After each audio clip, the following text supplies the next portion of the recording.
Pagbasa gikan sa unang basahon ni Samuel.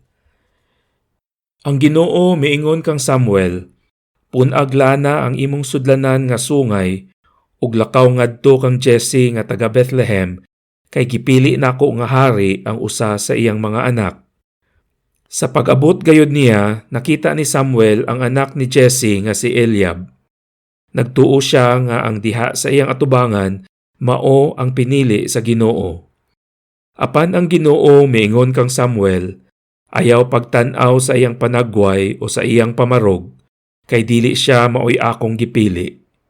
Ang akong paghukom dili sama sa paghukom sa tawo, kay ang tan-awon sa tawo mao ang panagway, apan ang tan-awon sa Ginoo mao ang kasing-kasing.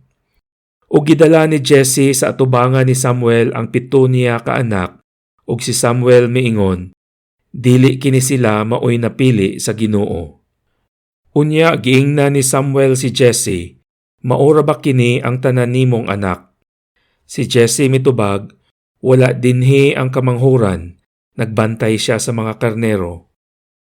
Giingna ni Samuel si Jesse, ipakuha siya kay dili kita maghalad hangtod nga moabot siya. Busa gipakuha ni Jesse ang kamanghuran. Pula-pula siyag nawong, nindot siyag mata o gwapo. Miingon ang Ginoo kang Samuel, sige, dihugi siya, kay mao kini siya ang akong gipili. Unya gikuha ni Samuel ang sungay nga gisudlag lana, ug iyang gidihugan si David atubangan sa iyang mga igsuon. Ug mikunsad kang David ang espiritu sa Ginoo, ug nagpabilin kini kaniya sukad ni adtong adlaw. Pagbasa gikan sa sulat ni San Pablo ngadto sa mga taga-Efeso. Mga igsuon, kaniadto dulom ang inyong kinabuhi, apan karon may kahayag na sukad nga kamo nahimong katawhan sa Dios. Busa kinahanglan nga magkinabuhi kamo ingon nga mga tawo nga iya sa kahayag. Kay ang bunga sa kahayag mao ang kaayo, katarong ug kamatuoran. Paningkamuti nga makatunan ninyo ang makapahimuot sa Ginoo. Ayaw kamo pag-apil-apil sa mga daotang buhat nga iya sa kangitngit. Hinuon ibutyag kini. Kay makauulaw bisan gani ang paghisgot sa mga butang nga gibuhat nila sa tago. Ug kun ipadayag na ngadto sa kahayag ang tanang mga butang, makita ang matuod nga kinaiya niini, kay ang tanang madayag mahimong kahayag. Busa giingon, pagmata na hingatulgon, bangon gikan sa mga patay, ug hatagan ka ni Kristo ug kahayag. Pagbasa gikan sa Ebanghelyo sumala ni San Juan. Samtang naglakaw si Jesus, nakita niya ang usa ka tawo nga buta sukad pa sa iyang pagkahimugso. Ang iyang mga tinun-an nangutana kaniya, magtutudlo, kinsa may nakasala nga natawo man siyang buta? Siya ba o ang iyang mga ginikanan? Si Jesus mitubag, ang iyang pagkabuta dili tungod sa iyang mga sala o sa mga sala sa iyang mga ginikanan. Siya natawong buta aron ang gahom sa Dios ikapadayag diha kaniya. Samtang adlaw pa, kinahanglan buhaton ta ang mga buhat sa nagpadala kanako, kay moabot ang kagabhion ug wala nay makatrabaho. Samtang aniya pa ako sa kalibutan, ako ang kahayag sa kalibutan. Humanyag sulti niini, si Jesus nang luwa sa yuta ug naghimog lapok ginamit ang laway. Unya giidhiran niya sa lapok ang mata sa tawo ug giingnan, lakaw paghilamos didto sa linaw sa Siloam. Kiningalana nagkahulugan ug pinadala. Busa milakaw ang tawo ug nanghilamos ug unya mibalik siya nga makakita na. Unya ang iyang mga silingan ug ang mga tawo nga nakakita kaniya nga nagpakalimos sa wala pa siya maayo nangutana, dili ba mao kini ang tawo nga kaniadto kanunay nga naglingkod ug nagpakalimos? May miingon, mao kana siya. Apan ang uban miingon, dili, pareho lamang silag hitsura. Busa ang tawo mitug-an, ako bitaw. Sila nangutana kaniya, nganong makakita ka naman? Siya mitubag, ang tawo nga ginganlag Jesus, naghimog lapok ug unya gihidhid niya kini sa akong mata ug giingnan ako, lakaw ngadto sa Siloam ug panghilamos. Busa miadto ako ug nanghilamos, unya nakakita na ako. Sila nangutana, hain naman siya. Wala ako masayod, siya mitubag. Unya ilang gidala ngadto sa mga Pariseo ang tawo nga kaniadto buta.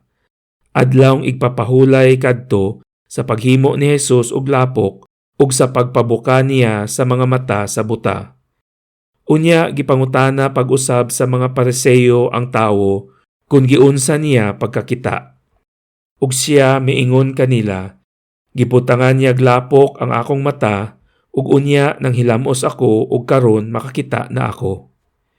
Pipila sa mga Pariseo miingon, ang nag-ayo kanimo dili gikan sa Dios kay wala man siya magtuman sa balaod mahitungod sa adlawng igpapahulay.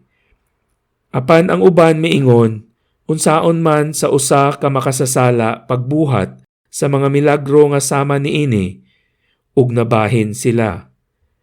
Busa nangutana pag-usab kaniya ang mga Pariseo, nag-ingon ka nga giayo kaniya sa imong pagkabuta, kung tinuod kini, unsa may imong ikasulti mahitungod kaniya. Ang tawo mitubag, siya usa ka propeta. Apan ang kadagkuan sa mga Hudyo wala mo tuo nga siya buta kaniadto hangtod nga gipatawag nila ang mga ginikanan sa tawo ug gipangutana. Inyo ba siyang anak? Buta ba siyang daan sa inyong pagkahimugso? Kung tinuod kini, nganong makakita naman siya karon? Ang iyang mga ginikanan mitubag, tinuod nga siya among anak ug tinuod usab nga natawo siyang buta. Apan wala kami masayod nganong makakita na siya karon ug kinsa ang nag-ayo kaniya. Pangutan-a lang siya kay but-an naman siya ug makatubag na mahitungod sa iyang kaugalingon.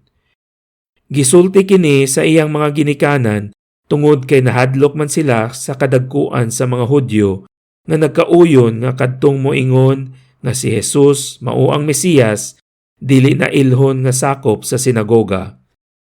Kini ang hinungdan nga ang iyang mga ginikanan miingon, but-an naman siya, panguntan-a lang. Unya gitawag na usab nila ang tawo nga nahimugsong buta ug ilang giingnan. Isulti ang matuod at tumangan sa Dios. Nasayod kami nga ang tawo nga giingon mo nga nag-ayo kanimo makasasala. Ang tawo mitubag, wala ako masayod kung makasasala ba siya o dili. Ang nasayran ko lamang mao nga buta ako kaniadto apan karon makakita na. Sila nangutana, unsa may iyang gibuhat kanimo nga makakita ka naman? Siya mitubag, gisultihan ko na kamo apan wala kamo mutuo. Nganong buot man kamong mamati pag-usab? Buot ba usab kamo nga mahimong iyang mga tinun-an? Ug giinsulto siya sa mga Pariseo, ikaw ang tinun-an ni adtong tawhana. Apan kami nga tinun-an ni Moises, nasayod kami nga ang Dios misulti kang Moises. Apan bahin ni adtong tawhana, wala gani kami masayod kung tagadiin siya. Ang tawo mitubag, kay bulungan, kamo wala masayod kung tagadiin siya, apan giayo niya ako sa akong pagkabuta. Nasayod kita nga ang Dios dili maminaw sa mga makasasala, apan paminawon niya kadtong nagtahod kaniya ug nagtuman sa iyang gisugo kanila. Sukad masukad, wala pagayod igdungog nga may nakaayo sa mata sa tawo nga nahimugsong buta. Kung kining tawhana dili pagikan sa Dios, wala gayud siya'y mahimo. Sila mitubag, natawo ka ug nagtubo diha sa sala, ug karon magpaluma-luma kag tudlo kanamo. Ug gihinginlan nila siya gikan sa sinagoga. Si Jesus nakabalita nga ang tawo nga iyang giayo gihinginlan nila gikan sa sinagoga. Unya nakit-an niya ang maong tawo ug giingnan, "Mituo ka ba sa anak sa tawo?" "Sir, tug-ani ako kung kinsa siya aron motuo ako kaniya," ang tawo mitubag. Si Jesus miingon, "Nakakita na ikaw kaniya ug siya ang nakigsulti kanimo karon." "Mituo ako, Ginoo," ang tawo miingon, ug miluhod siya sa atubangan ni Jesus. Si Jesus miingon, "Mianhi ako niining kalibutana aron sa paghukom, aron nga ang mga buta makakita ug kadtong makakita mga buta." Pipila sa mga Pariseo nga didto uban kaniya nakadungog sa iyang pagsulti niini ug sila nangutana kaniya, "Buta ba day usab kami?" Si Jesus mitubag, "Kun buta pa kamo, wala unta kamoy sala. Apan kay nag-ingon man kamo nga makakita kamo, sa ato pa sad-an kamo."